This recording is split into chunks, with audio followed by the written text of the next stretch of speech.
Hello，大家好，又係我高 B 哥啊，係時間提醒大家飲水啦，增添智慧，增添水分，智慧如水啊！好啦，今日同大家講下咧黃仁勳啊，啱啱咧最近咧去咗台灣一轉，俾人哋咧爆咗料咧，就話佢喺內部咧同咧台灣台積電啊或者其他嗰啲咧專嚟做高科技啊芯片界別㗎AI 界別嘅人咧就講就話咧佢預期啊中國咧係會贏㗎。咁啊，跟住落嚟咧，又話咧唔係，而家我澄清翻啊，係咧有人咧斷章取義，我咧有前有後嘅，就唔係咁樣講嘅意思。咁啊，但係無論如何咧，呢啲説話咧，可以講得咧係美國嘅媒體咧自欺欺人㗎。因為點解咁樣講呢？其實黃仁勳咧講得好清楚，點解佢會講出嗰句中國咧將會咧喺呢個咧人工智能嘅領域嘅競賽嗰度咧勝出㗎，就係因為佢講到咧中國咧有超過咧100萬嘅工程師咧喺度咧進行緊咧呢個 AI 工程，不斷咁喺度改進，而咧美國咧只係得好少人喺度做緊咧 AI 嘅人，咁啊所以咧佢就認為咧點解話中國將會贏得咧？嗱，嗰個前提就係喺呢度，咁所以咧我就話：喂，黃仁勳，你咁樣講咧政治唔正確啊，所以咧講嘅説話就係錯。但係咧實際上咧，佢係將對嘅説話講出嚟㗎。OK， 政治上面佢就係錯嘅，唔應該講呢啲説話嚇，去咧滅得呢個咧滅自己威風㗎。咁但係咧唔係長他人志氣咁簡單，而係咧你將嗰個現實講出嚟，令到咧美國咧好難受。咁所以咧呢啲嘅自欺欺人咧就係咁樣嚟㗎。好啦。近日啊，美國知名芯片公司英偉達嘅華裔 CEO 啊，呢個黃仁勳喺英國嘅《金融時報》所舉辦嘅一場活動期間呢，直言不諱咁表示就話，當歐美國家喺呢個芯片貿易上限啊上邊咧係限制不斷嘅時候咧，佢仲喺度打住一個所謂叫監管嘅旗號，俾到咧技術創新咧係不斷咁製造一啲障礙嘅時候。中國咧反而喺呢一方面咧，俾到佢哋嘅創新咧係鬆綁㗎。而另一方面啊，係通過咧為呢個科技企業佢哋嘅數據啦，同埋咧算力中心提供咗咧廉價嘅能源支持，鼓勵嗰啲企業啊使用翻咧佢哋自己嘅國產芯片㗎。好啦，嗱呢度咧裏邊咧帶出幾個信息啊。第一樣嘢咧就係咧嗰個嘅科技上邊嘅一啲咧障礙。咁啊嗱，都係講嗰句啦，美西方咧，佢哋咧都好着重呢樣嘢，就係佢哋要嗰個發展咧係符合佢哋嘅需求，就唔係全世界嘅需求，亦都唔係業界嘅需求。呢個咧可以講得係咧由政治咧去影響咧嗰個科技嘅發展㗎。咁所以咧就落咗好多個門檻啊，落咗好多個障礙出嚟，咁啊令到佢哋咧就好多嘢唔做得，甚至乎咧就話咧唔賣芯片俾中國。咁呢個咧造成咗成個世界裏邊大家都知道㗎啦。中國係一個14億人口嘅國家，跟住咧人就已經咧佔咗大約1/5嘅人口或者1/6嘅人口啦。第二咧，中國係一個14億大國嘅市場，咁呢個市場大到咧就足以咧影響咧世界裏邊好多嘢㗎。第三就係話咧，中國頭先咧就講咗咧有超過100萬人咧係喺呢個咧 AI 領域上邊咧喺度咧好努力咁工作緊，而咧你會見到咧包括咗高比哥之前同大家做影片嘅。開出呢個咧1億美金、2億美元咧，呢啲咁樣嘅薪酬咧，去咧搶人咧，嗰啲全部都係華人嚟㗎。而喺美國咧，而家差唔多咧，所有嘅大公司裏邊咧，負責 AI 嗰啲咧，都係華人嚟㗎。咁呢個咧，令到美西方咧真係好慌㗎。咁啊冇辦法㗎啦，呢啲咁嘅事實咧，你唔可以攞出嚟講㗎。咁啊，所以咧，你啊講錯説話啦。咁啊，第一咧就頭先講咗咧，不斷製造呢啲嘅障礙，而中國咧相反㗎，中國咧有利咧野蠻生長先。咁啊，去到咁上下啦，咁佢先至會喺呢度裏邊咧發掘邊啲嘢咧係需要管，邊啲嘢咧係唔需要管，就唔會一開始就喺度管㗎。呢個係第一樣嘢啦喎。第二樣嘢咧，我唔知大家有冇記得高比哥咧講過咧，就係中國第日嘅人民幣咧有機會其中一個咧講法咧就係咧鬧定咩呢？鬧定電力生產。咁就話中國喺呢個方面呢，一早就已經發現咗呢，我哋係需要大量廉價嘅電力㗎。咁所以我哋做咗好多嘅基建嘅功夫呢，係為咗呢能夠獲取到廉價嘅能源，包括電力啊，所有成。而美西方就唔係啦，因為點解呢？因為利益集團嘅問題啊嘛。因為咁樣嘅話，你就會影響佢哋嘅利益集團啊嘛，係咪？第三樣佢就話鼓勵佢哋嘅企業咧使用呢個國產嘅芯片。咁呢個呢係信心嘅問題，冇辦法㗎啦。之前咧美國咧打咗張爛牌，就諗住咧禁止中國咧攞到咧呢個英偉達嘅芯片。咁啊到我哋咧嗰個科技進步上嚟嘅時候咧，我哋都做到咧相約嘅，咁我哋就唔用你。跟住第二波就係佢哋嘅議員講就話唔得啊，因為啲芯片嗰度咧開個後門落埋個 GPS， 就睇一啲芯片嘅流向啊，同埋後門又係點。咁所以咧，中國咧就對你嘅芯片咧更加之咁唔信任㗎。咁所以咧就冇辦法啦，一定係鼓勵咧用翻係國產嘅芯片，因為咧唔可以咧上咗馬之後，第日俾人哋咧捏住我哋嘅喉嚨啊嘛，啱唔啱？好啦，咁所以咧黃仁勳啊嚇，由此即係認為啊，照咁樣落去嘅話，中國咧將會咧贏得咧呢個人工智能領域嘅競賽㗎。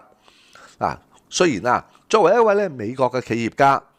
黃仁勳咧喺呢個咧用中國嚟嘅進步嚟到警醒美國，呢個亦都係咧，而家好多人都明白係呢個招數嚟㗎啦。因為中國咧個市場咧喺佢估算咧係值成500億美元㗎。咁啊再加埋咧不斷講呢啲説話出嚟咧，就刺激佢哋內部嘅人，就話你唔可以撳，你真係唔可以撳。咁呢個係真嘅定係話淨係一個說辭嚟咧？咁啊當然係真㗎啦。但係美國而家又有邊個嘅政治人物能夠接受或者夠膽接受你呢套嘅說辭先得㗎？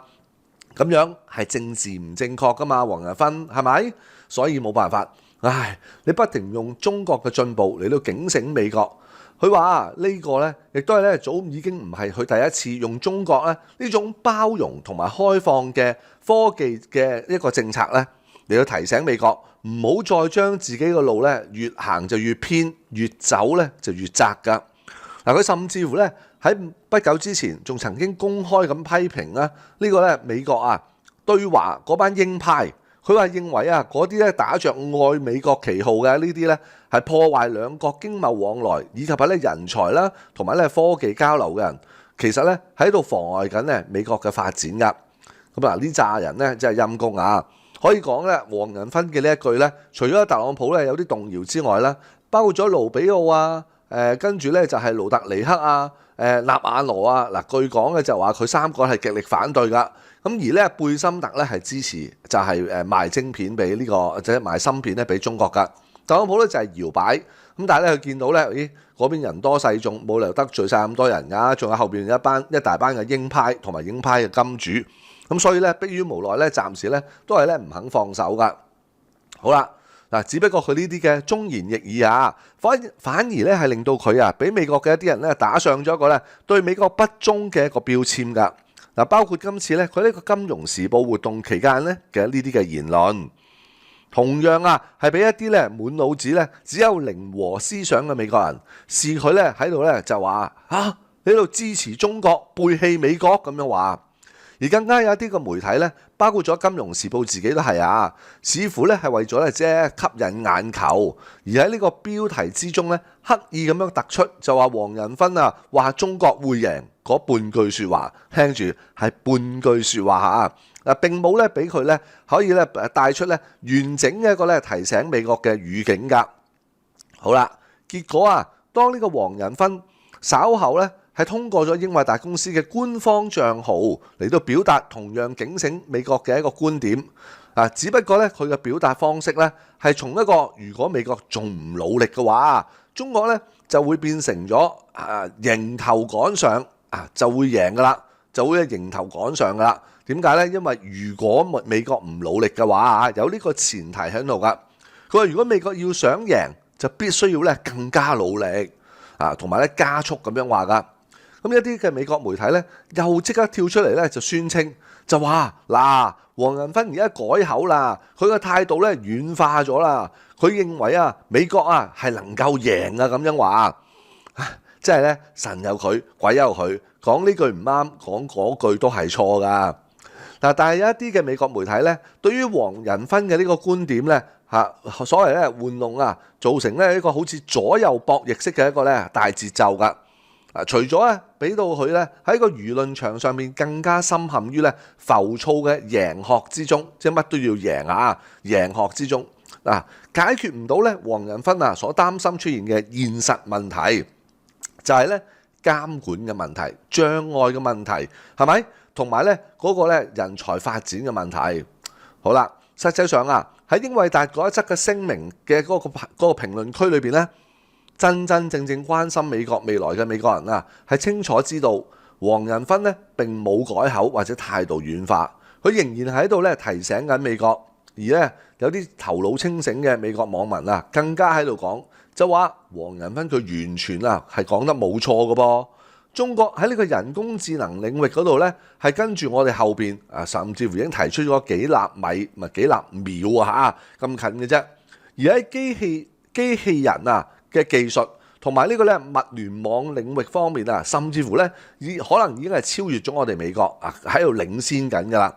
佢話我哋要做嘅咧係持續咁快速創新，同埋吸引咧全球嘅頂尖人才，同時咧仲要加大我哋教育嘅投入㗎。咁樣咧能夠助力呢啲企業同埋咧初創公司嘅發展嘅。不過唔好意思美國網友，我喺度咧都要潑你一盆冷水，因為你講緊嘅嘢咧正係特朗普咧相反做緊㗎。佢而家咧成日想美國優先，就講到咧就係咧要培育翻美國人，喺中間呢段時間咧有個陣痛期㗎。咁美國人咧的確暫時嚟講咧係唔爭氣㗎，根本咧就冇辦法咧同中國競爭，再加埋咧。中國都講啦，14億人口呢班而家做緊咧呢個係叫做 AI 嘅人咧，全部都係咧喺即係高科技或者智能領域咧，全部都係精英嚟嘅。咁你就死得啦，係咪？咁同精英比，咁可能咧你又有叻嘅嘢，我又有咧掂嘅嘢。比如話呢幾日咧喺短片視頻裏邊啦，睇得最多嘅咧就係小鵬科技，犀利做咗一個咧女性嘅一個咧機械人咁樣嘅形體嘅嘢，咁跟住就話咧佢咧係用咗佢個科技咧去描繪或者咧抄，咁我相信咧好大嘅程度上咧亦都睇埋咧好多嘅即係一啲大嘅品牌，甚至乎咧即係呢個維珍妮亞的秘密Victoria's Secret 嗰啲咧，佢咧都可能咧已經參考咗，所以咧用 AI 就跟住控制咗嗰個機械人嗰個步姿。咁真實到個情況係點樣呢？真實到個情況呢，啲人咧就認為咧小鵬係造假㗎，因為佢話：喂，你睇下佢嗰個線條先啦，你睇下佢隻耳仔嗰度嗰個位先啦，佢甚至乎有個耳殼喺度有個耳仔嘅輪廓喺度㗎。佢話裏邊咧根本肯定就係揾個真人喺度扮。到今日咧都仲有咁愚昧嘅美西方㗎因為唔想接受你呢樣嘢，跟住咧就扮晒嘢，捕風捉影，就睇到少嘢就以為係。跟住咧，阿小鵬科技咧，梗係當然出嚟要澄清同埋打臉呢啲美西方嘅媒體啦。咁跟住咧，就喺嗰個機械人嗰度拉開佢背部嗰條嘅拉鏈，咁完全咧就見到咧根本就係一個機械人嚟嘅。不過咧，高比哥睇呢條短片嘅時候咧，第一次咧都覺得非常咁震撼。我咧就冇傾向咧就話諗，原來裏邊有個真人版，我就冇用咁樣個角度去睇，反而咧我就覺得咧就係。即係 AI 真係犀利，即係 AI 咧可能咧已經咧睇咗咧超過1000場，甚至乎10000場唔同模特兒咧，佢喺走 T 台所謂咧走呢個咧即係T 台啦嗰個時候咧嗰個步姿跟住咧佢參考咗，繼而咧就放落咧呢個機械人嘅人形機械人嗰度，咁佢哋行翻出嚟嘅當然就係抄考佢哋噶啦，咁所以咧真係好嫵媚，真係好女性，甚至乎咧。可以講得真係好吸引㗎，你可以咧睇翻嗰啲短片你想象下，如果你俾條 one piece 裙佢，就係着條一件式嘅裙，跟住咧着埋個高踭鞋，咁樣行嘅話咧，我可以咧即係簡簡單單咁樣學呢個4字成語就叫做婀娜多姿，係嘛？婀娜多姿，簡直咧即係神化到咁樣